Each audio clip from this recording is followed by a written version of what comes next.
fizemos alguns comentários sobre essas expressões dentro desse versículo.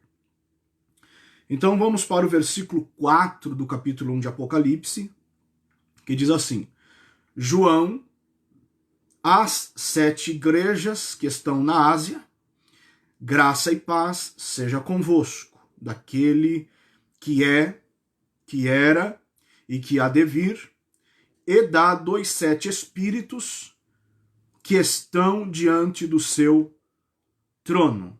Então vamos nos deter um pouco aqui no versículo 4 e dar continuidade ao raciocínio que estamos tecendo desde o primeiro dia.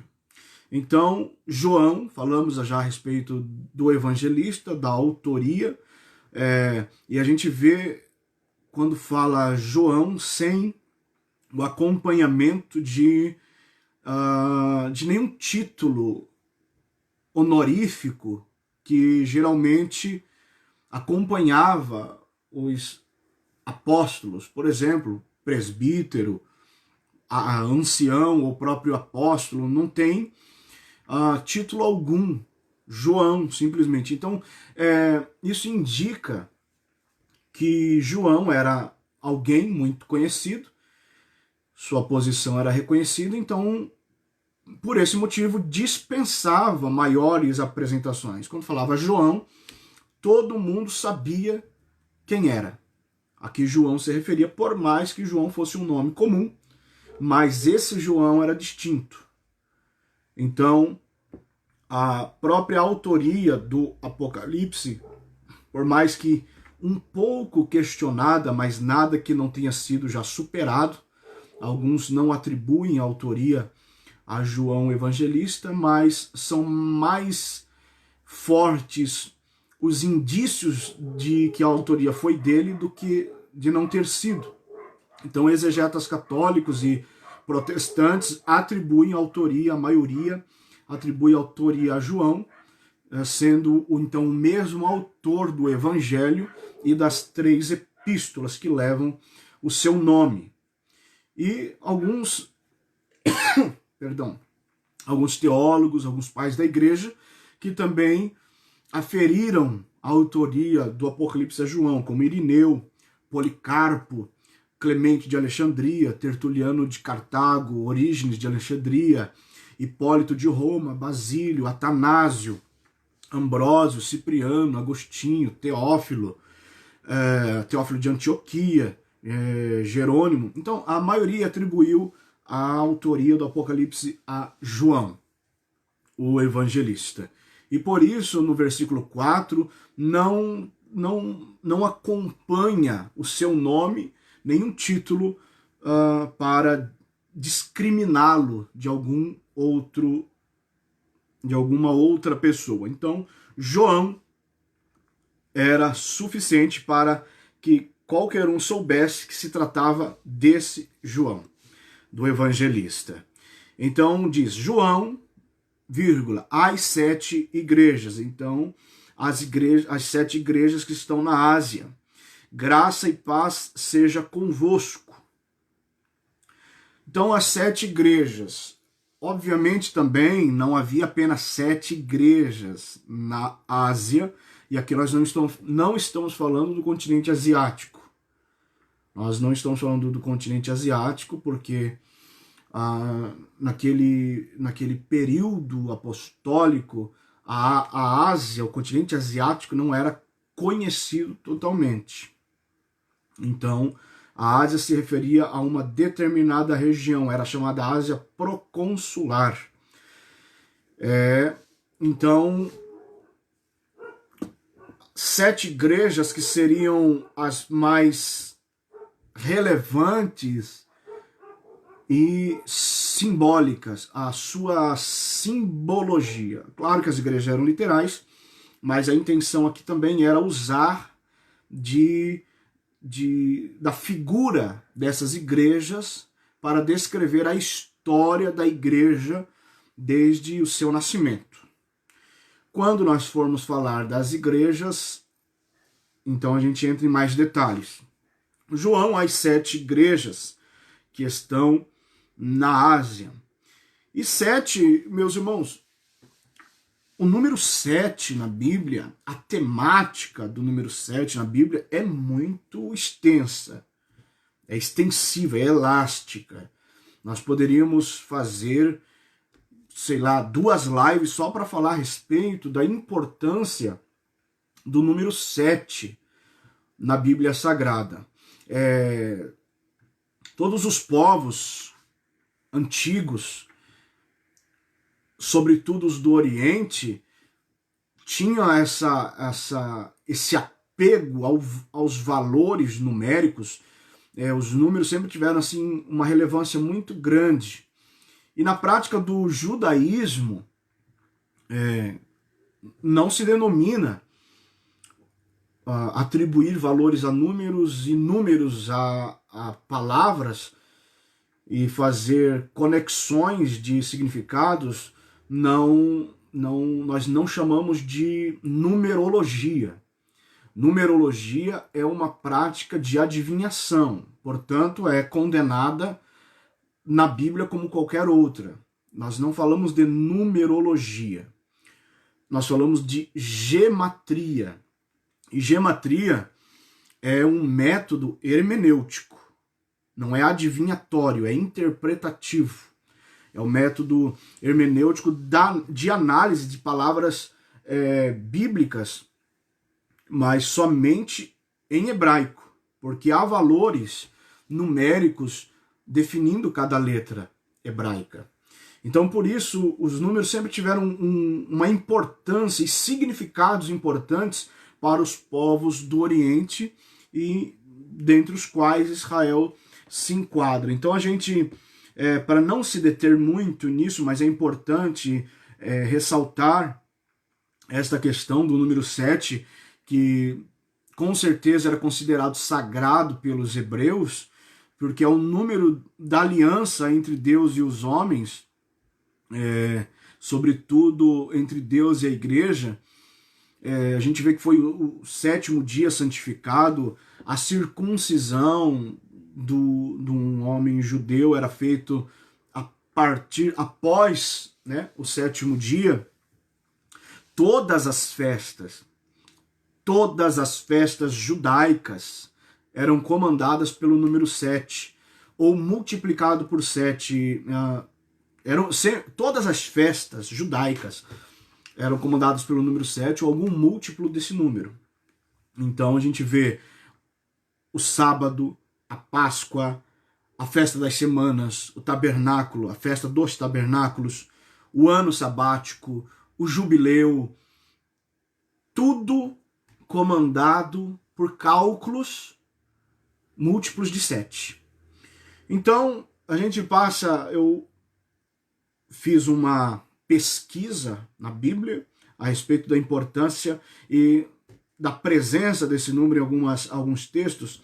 Deixa eu passar aqui para os irmãos alguma coisa a respeito. Por exemplo, então, iniciando já em Gênesis, né, Deus criou o mundo em 7 dias. O filho da geração piedosa de Adão se chamou Sete. O número do filho dele era 7. Né? A gente vê que depois de 7 dias que a arca de Noé ficou pronta, Deus mandou a chuva. Deus ordenou a Noé que colocasse 7 pares de animais limpos na arca. A gente vê que Jacó se inclinou na terra 7 vezes quando se encontrou com seu irmão Esaú. A gente vê também que foi o número dos anos da plenitude de fome no Egito. O sogro de Moisés tinha 7 filhas. 7 dias foi provavelmente o intervalo entre as pragas no Egito. Foi feito um candelabro com 7 lâmpadas para o tabernáculo. 7 é o número da purificação e da consagração, o aperfeiçoamento, a perfeição, segundo a Bíblia. A gente vê que é um número desse processo sacrificial de purificação. Levíticos 4, capítulo 4, versículos 6 e 17, capítulo 8, versículo 11 e 33, Números, capítulo 19, versículo 12. Balaque edificou 7 altares para 7 bezerros, instruído por Balaão. Israel possuiria Canaã, derrotando 7 nações mais poderosas que ela. 7 é o número da recompensa daqueles que são fiéis à aliança. Deuteronômio 28, 7. 7 também é o número da punição dos que forem infiéis à aliança. Deuteronômio capítulo 28, versículo 25. Então eu estou assim, passando para os irmãos a importância do número 7. Então não dava para deixar. Enquanto João está escrevendo às 7 igrejas da Ásia, ele vai usar, no livro do Apocalipse, um hebraísmo muito forte. Ele vai usar, João vai usar o máximo da sua linguagem de judeu. Ele traz de volta a linguagem do Antigo Testamento no Apocalipse. E por isso, este é um argumento de que alguns teólogos não atribuem ao Apocalipse a autoria dele, porque a linguagem que ele usa no Apocalipse é diferente da linguagem dos evangelhos e das epístolas. Mas é porque no Apocalipse ele vai usar de uma linguagem, de um hebraísmo muito forte, trazendo uma comunicação com os judeus. Ele vai trazer muitos aspectos do Antigo Testamento. Então, dentro do povo de Israel, o número 7 era muito relevante, e a gente está vendo aqui, por exemplo, 7 foi o número das voltas que os 7 sacerdotes deram em volta de Jericó durante 6 dias. E no 7º dia deram mais 7 voltas e tocaram 7 buzinas. Canaã, da além do Jordão, foi dividida em 7 partes. Sansão tinha 7 tranças no cabelo. A Arca da Aliança ficou por 7 meses na terra dos filisteus. Jessé apresentou 7 filhos a Samuel antes de chamar a Davi. Salomão edificou o templo em 7 anos, e a festa de inauguração durou 14 dias em 2 grupos de 7. 7.000 ficou em Israel, o número dos fiéis que não se dobrou a Baal. O moço de Elias teve que subir 7 vezes o Carmelo para conferir a nuvem de chuva. O menino ressuscitado por Eliseu espirrou 7 vezes. Depois de 7 anos, a sunamita recebeu todas as suas posses retroativamente. Naamã teve que submergir 7 vezes no Rio Jordão para reconhecer o senhorio de Deus. Quando Davi levou a arca da casa de Obed-edom para Jerusalém, sacrificou 7 carneiros e 7 novilhos. Isso aqui foi só um apanhado geral, não terminei ainda. É um apanhado geral a respeito do número 7, desta relevância, porque eu preciso fazer você entender que João vai trazer muitas informações e muitas expressões do Antigo Testamento para dentro do Apocalipse. Então, continuando, para restabelecer o culto em Jerusalém, Ezequias sacrificou 7 carneiros, 7 cordeiros, 7 novilhos e 7 bodes. Os amigos de ficaram 7 dias e 7 noites em silêncio. Deus manda a Elifaz, o temanita, levar 7 bezerros e 7 carneiros a Jó. A prata refinada era purificada 7 vezes em fornalha de barro. O salmista louvava a Deus 7 vezes no dia. O maldizente abriga 7 abominações em seu coração. O Nilo será dividido em 7 correntes no reino messiânico.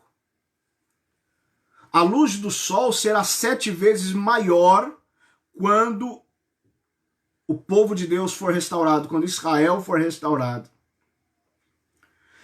Olha só, Israel levará 7 meses enterrando os cadáveres na batalha de Gog e Magog. Nabucodonosor mandou aquecer 7 vezes mais a fornalha. Nabucodonosor passou 7 anos como um animal do campo para reconhecer o Deus de Israel.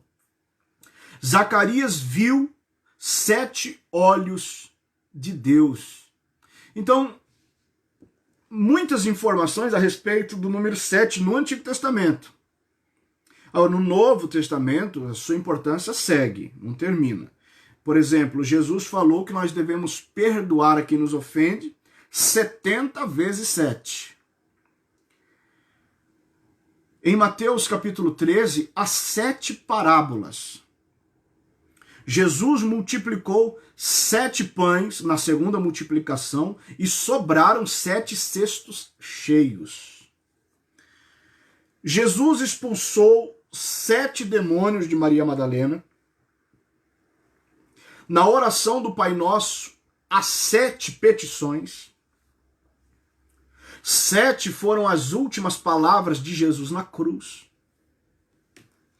Paulo ficou por 7 dias em 3 cidades. Ele ficou 7 dias em Trode, ficou 7 dias em Tiro e ficou 7 dias em Puteoli. Foram escolhidos 7 diáconos para a igreja. Em Romanos capítulo 12, versículos 6 a 8, há 7 dons. Em Tiago capítulo 3, versículo 17, a sabedoria tem 7 características que são referentes às 7 colunas que a sabedoria edificou, conforme diz Provérbios capítulo 9. Deixa eu ler aqui para você entender, porque Tiago, a epístola de Tiago, é considerado o livro de Provérbios do Novo Testamento. Então, em Provérbios, capítulo 1, diz assim: a sabedoria já edificou a sua casa, já lavrou as suas 7 colunas. E nós, quando lemos Tiago, capítulo 3, versículo 17, nós vemos quais são essas colunas da sabedoria. Diz assim: mas a sabedoria que vem do alto é, primeiramente, pura, pacífica, moderada, tratável, cheia de misericórdia. 5. Diz ainda, cheia de sem parcialidade e sem hipocrisia.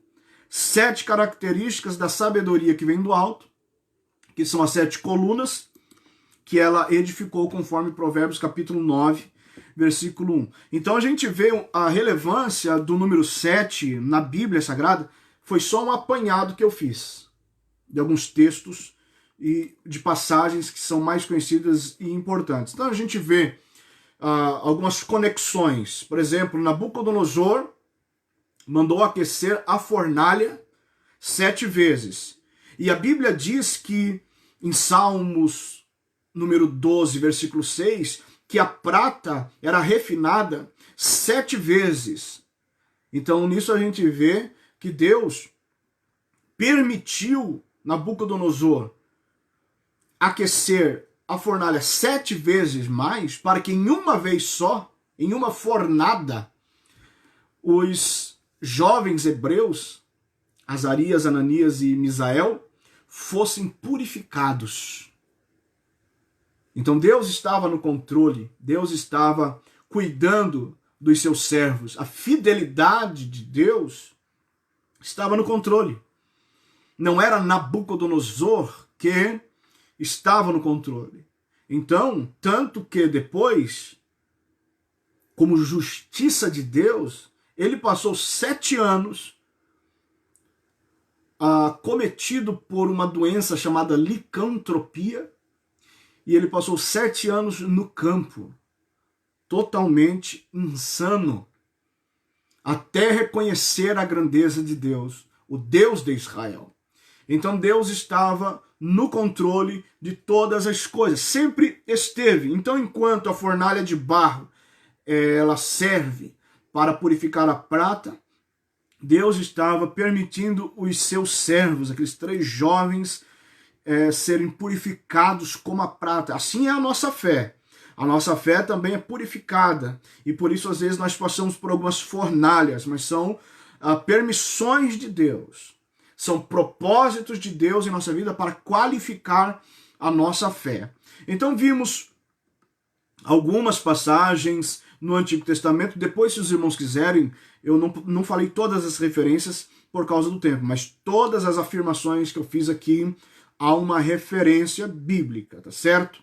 Também vimos no Novo Testamento, eu passei para você, se você não contou, 38 passagens sobre o número 7 no Antigo Testamento, e eu fiz menção aqui de mais 10 no Novo Testamento, exceto o Apocalipse. Que o Apocalipse também há uma proeminência do número 7, muito grande. O Apocalipse fala de 7 espíritos, 7 cartas, 7 igrejas, 7 promessas para o vencedor, 7 bem-aventuranças, 7 castiçais, 7 anjos humanos, 7 estrelas, 7 lâmpadas, 7 chifres, 7 olhos, 7 selos, 7 anjos divinos, 7 trombetas, 7 trovões, 7.000 homens morrem em um terremoto, 7 cabeças, 7 diademas, 7 pragas, 7 taças, 7 montes e 7 reis. Então eu creio que com essas passagens a gente vê que o número 7 é importante na Bíblia. Então não é sem razão que nós estamos meditando no versículo 4 do capítulo 1 de Apocalipse, falando que João escreveu as 7 igrejas que estão na Ásia. E como eu já mencionei, não eram apenas estas 7 igrejas que estavam na Ásia proconsular, não era o continente asiático,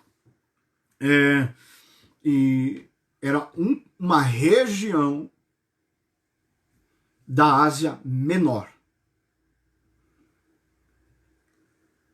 Então eram províncias governadas pelo Império Romano. Havia ali abrangência nesse território asiático. Pérgamo, estou falando de províncias. Cada uma dessa província tinha um procônsul.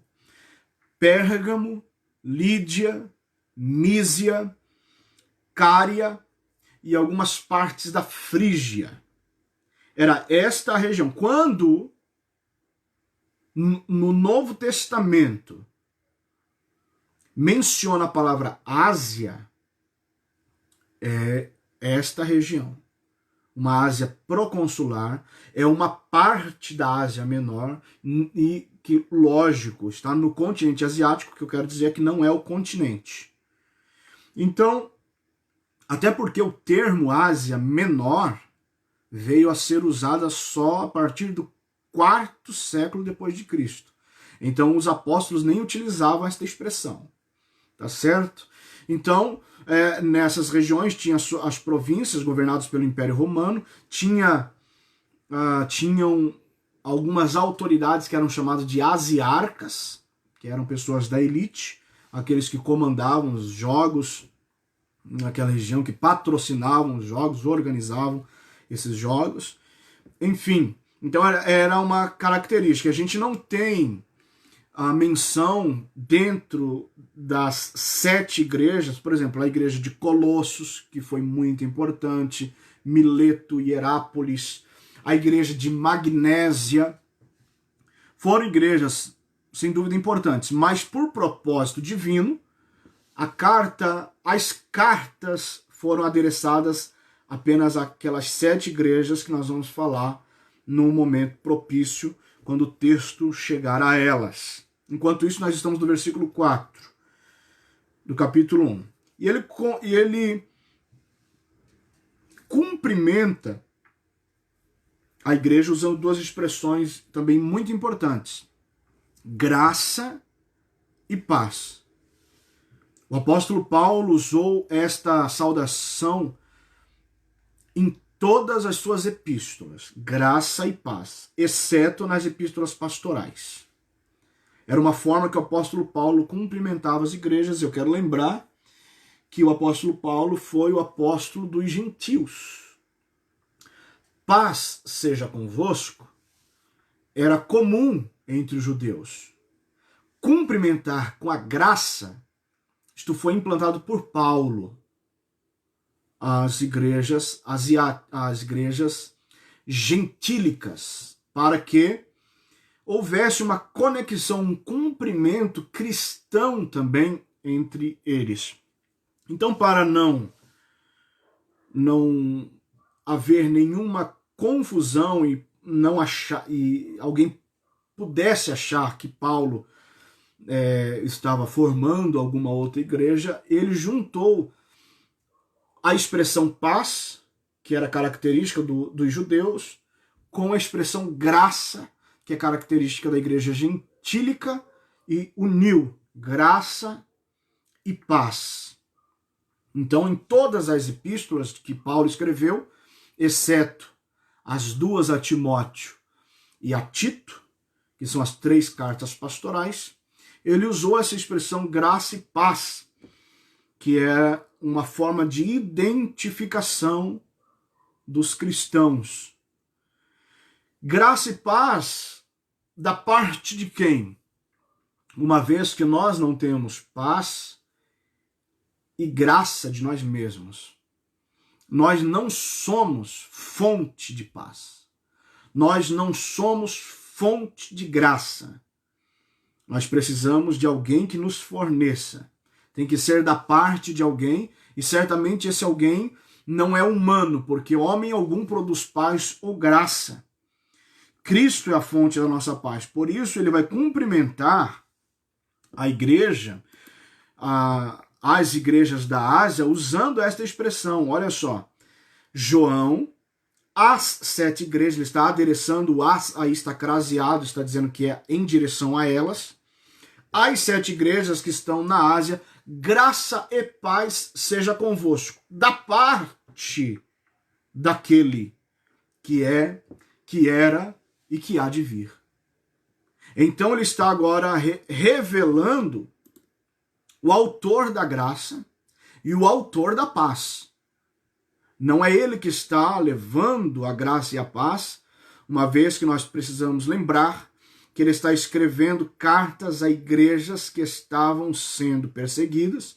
João era um exilado religioso, ele estava preso por causa do evangelho, e as igrejas estavam temerosas, porque João era o último representante dos apóstolos em vida, e certamente as igrejas estavam numa grande expectativa.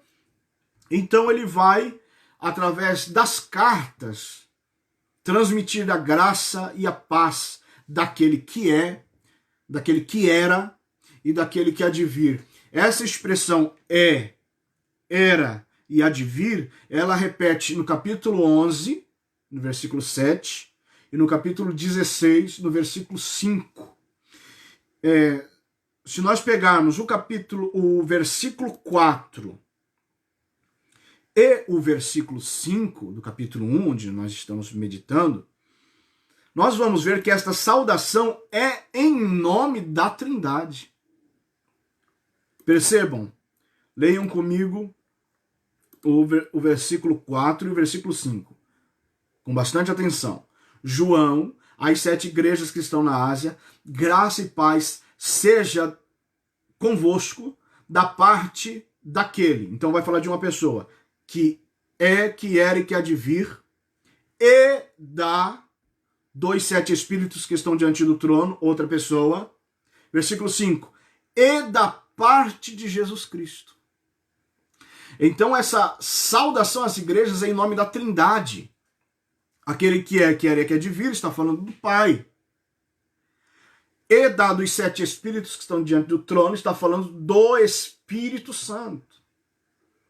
E da parte de Jesus Cristo, está falando do Deus Filho. Então vejo que essa saudação é maravilhosa. Graça e paz da Trindade, é tudo que nós precisamos. É tudo que a qualquer momento ou em qualquer momento é o que a igreja precisa. A graça basta, como disse Deus ao apóstolo Paulo, diante de uma grande aflição. E o Senhor Jesus disse que daria uma paz que seria distinta de qualquer outra paz que se denominasse. Então a gente vê que a saudação que João inicia é maravilhosa. É maravilhosa, igreja, é suficiente. Graça e paz, da parte de quem? De João, não. Da parte de Deus Pai, da parte do Deus Espírito e da parte do Deus Filho. Glória ao nome do Senhor por isso. Graças a Deus que independente da aflição que estejamos passando, a graça e a paz de Cristo sempre estão conosco. Louvado seja Deus. Muito bem, irmão Jeremias.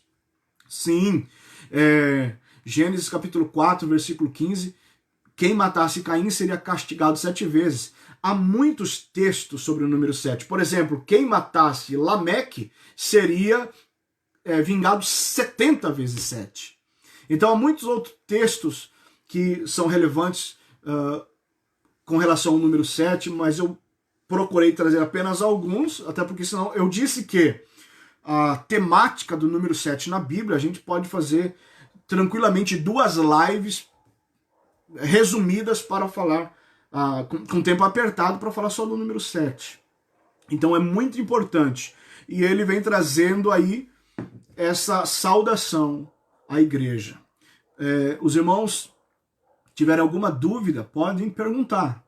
Se eu falei alguma coisa que vocês não entenderam, podem perguntar. Se eu tiver tempo de responder aqui, eu respondo. Se não, deixem nos comentários, eu respondo posteriormente. E podem participar, como fez o irmão Jeremias aí, agregando informação. Muito bom. Então a saudação em nome da Trindade. Então daquele que é, que era. Olha só que coisa maravilhosa. Que era, essa expressão, que era, João usou no capítulo 1, no versículo 1 do seu evangelho, como os irmãos bem sabem, mas deixe-me apenas trazer aqui a memória, essa expressão dizendo, no princípio era o Verbo estava com Deus, e o Verbo era Deus. E olha só, João vem e diz, aquele que é, que era,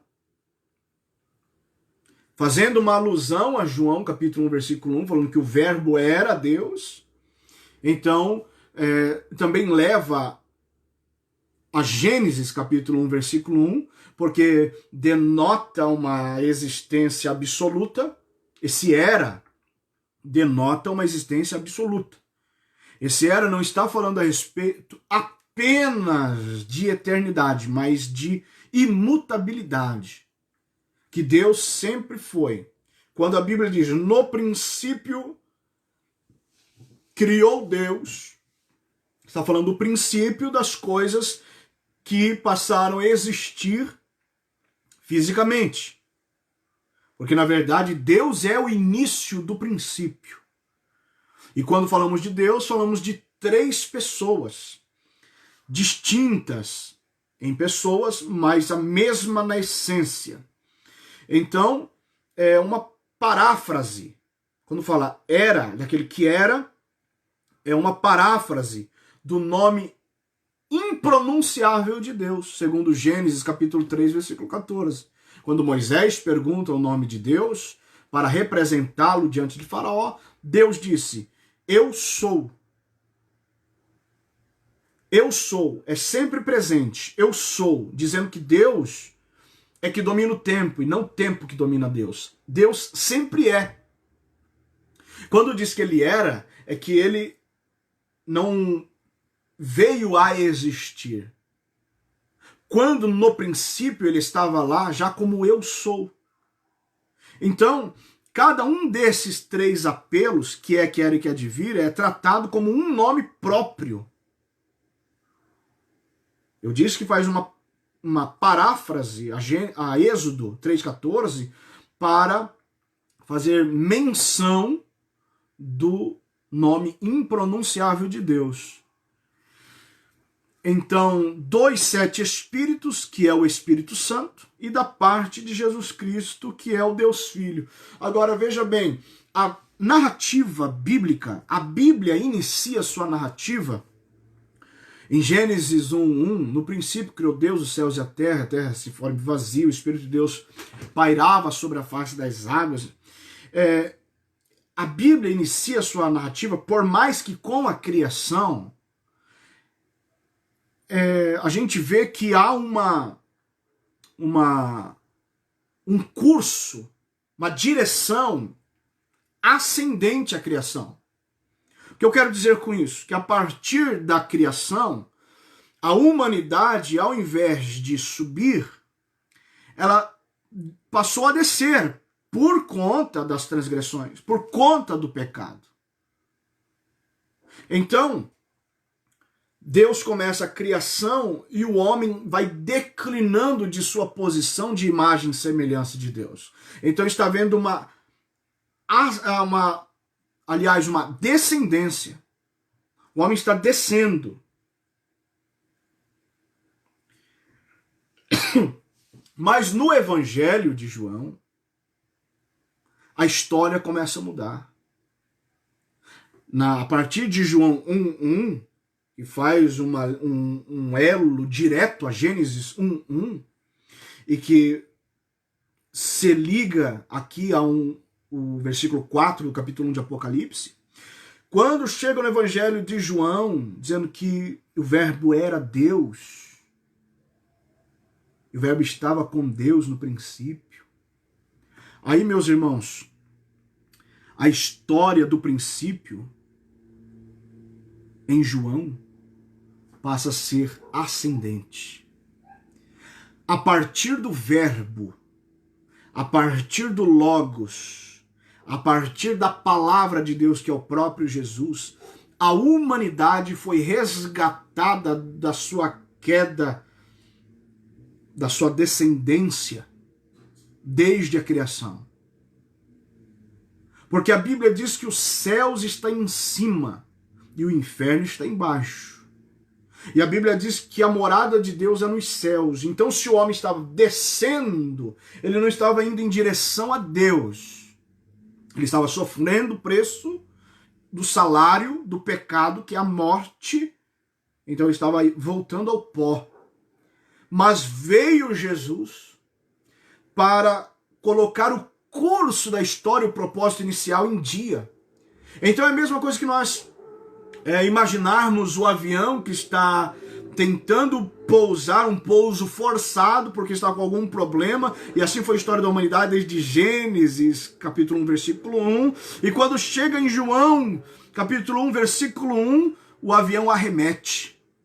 Ele passa a subir de novo para seguir o curso que deveria ser o natural desde o início. Jesus veio para recuperar a história da humanidade e vem se consumar o ápice dessa ascendência da história do homem em Cristo, escrita desde o princípio.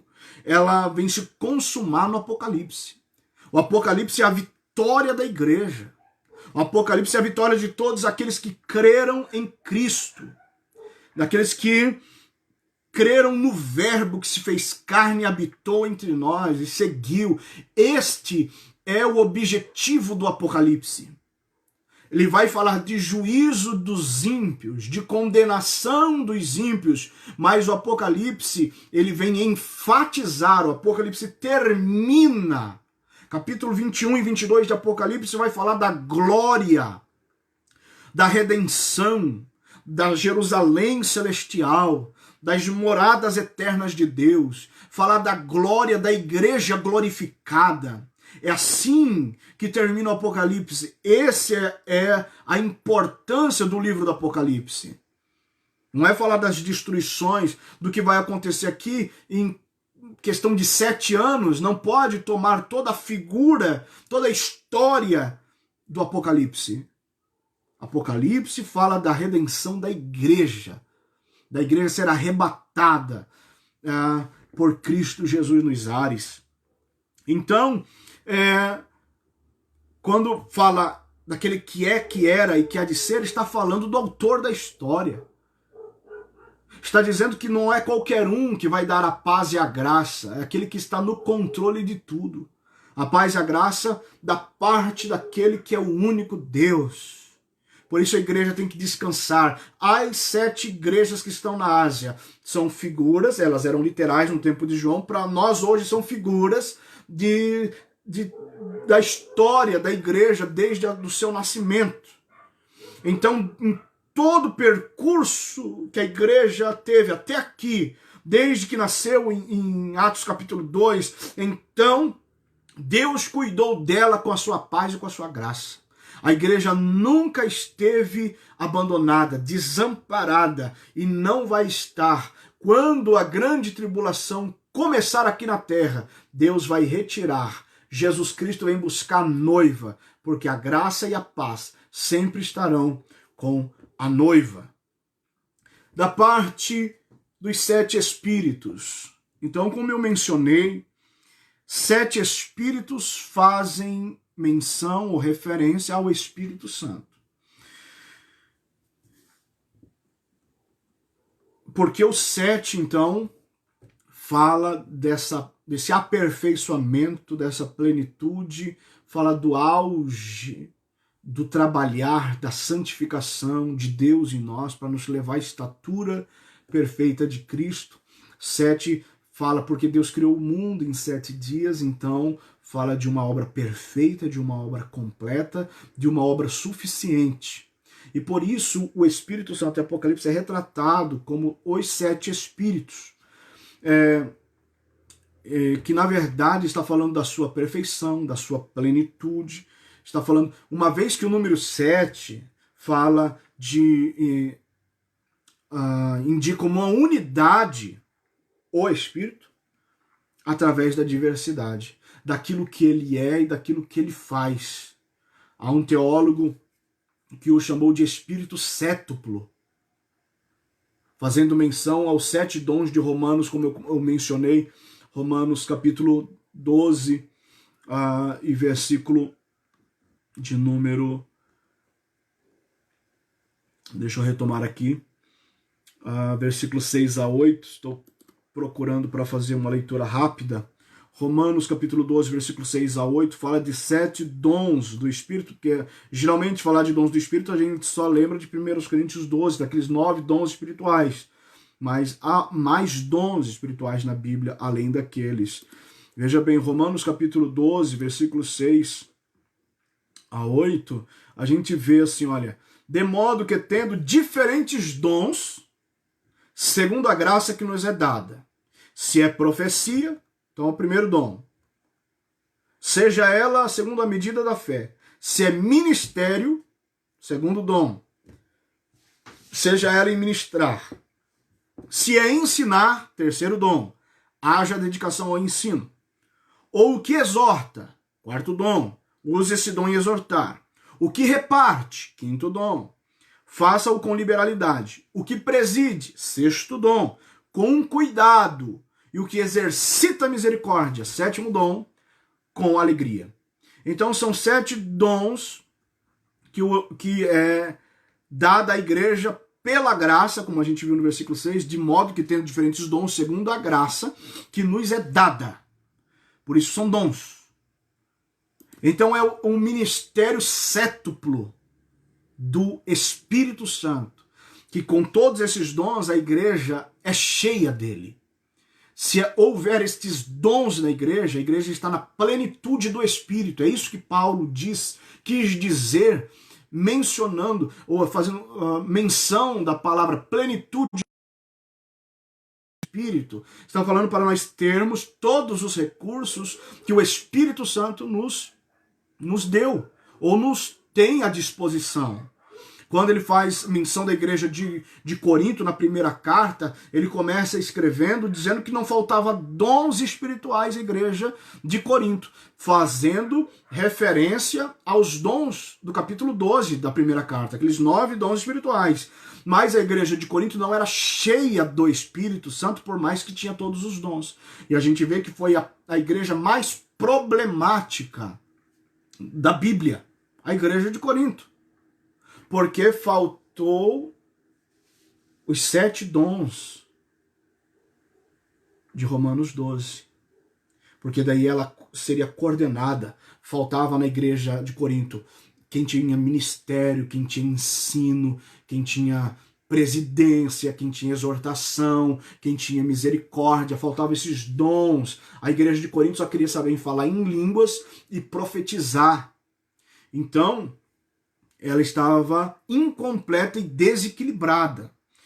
Por isso, os 7 Espíritos o Espírito Santo é chamado de 7 Espíritos na Bíblia Sagrada. E a gente vê que a sua plenitude, como disse o apóstolo Paulo em 1 Coríntios 12, versículo 4, ora, a diversidade de dons, mas o Espírito é o mesmo, o Espírito é um, que opera através de vários dons. Então, por isso, Ricardo de São Vítor, no século XII, em Paris, um francês, se referia a ele como Espírito sétuplo. Então, o 7 do Espírito Santo fala de suas características. Então, característica é aquilo que o Espírito Santo é, né? Característica que temos é aquilo que somos. Então, a Bíblia diz, vamos ver 7 características do Espírito Santo. Ele é onisciente. 1 Coríntios 2, 10 e 11. Ele é onipresente. Salmo 139, 7. Ele é onipotente. Gênesis 1, 2. Ele é verdade. 1 João 5, 6. Ele é santo. 5. Lucas 11, 13. Ele é vida. Romanos 8:2. E ele é sabedoria. Isaías 40:13. 7 características do Espírito Santo. Além dele ter 7 dons para dar. Aqueles 7 dons que são ministeriais. São ofícios. Não são apenas dons espirituais para curar. Enfim, como tem ali em 1 Coríntios 12. Mas fala também dos seus 7 ministérios. Porque o Espírito Santo nos capacita a trabalhar, mas ele também trabalha.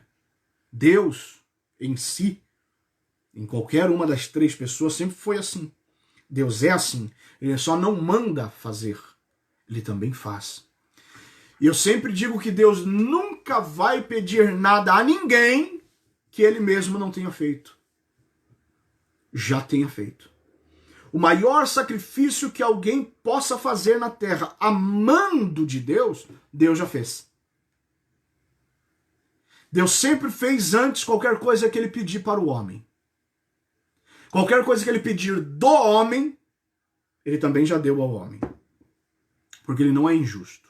Então o Espírito Santo, ele não só dá os dons para a pessoa trabalhar, as ferramentas para a pessoa trabalhar, ele também trabalha. Então o exemplo da liderança de Deus não é pela imposição, é pelo exemplo do trabalho.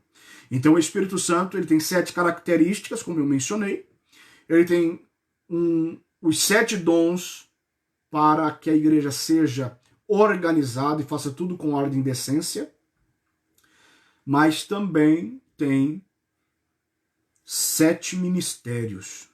Característica é o que ele é, ministério é aquilo que ele faz. Porque ministério fala de trabalho, de serviço. Primeiro ministério do Espírito Santo. Aqui não é em ordem, tá certo? Ele dá graça.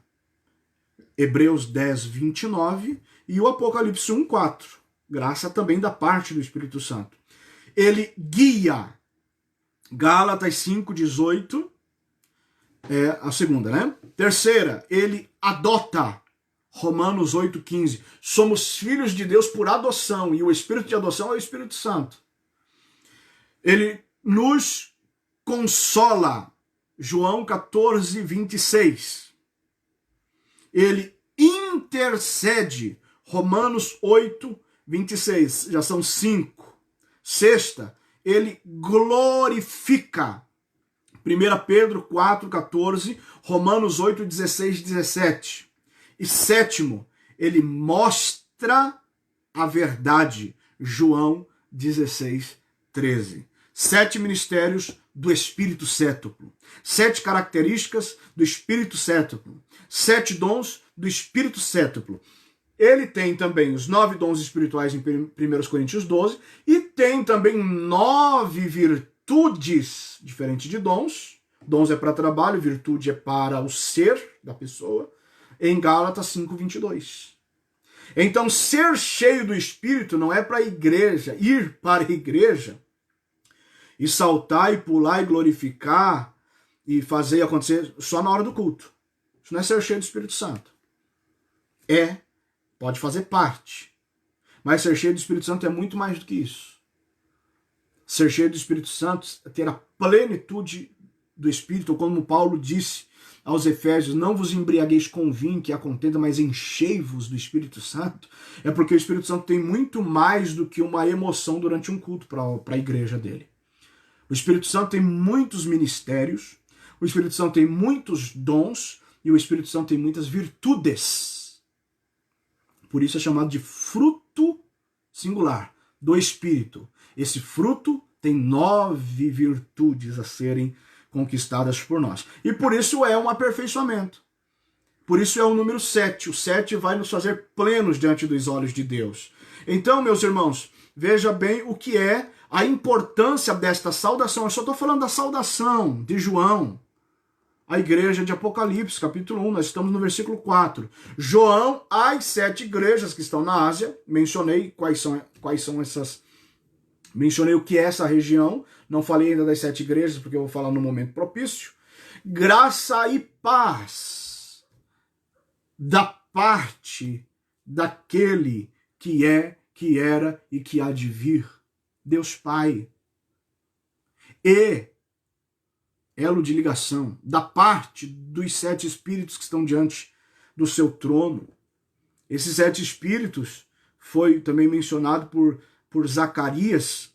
Ele teve visão dos 7 espíritos de Deus numa pedra que tinha 7 olhos. Está falando da onisciência de Deus. Está falando da abrangência, do domínio do Deus da igreja, do Deus de Israel.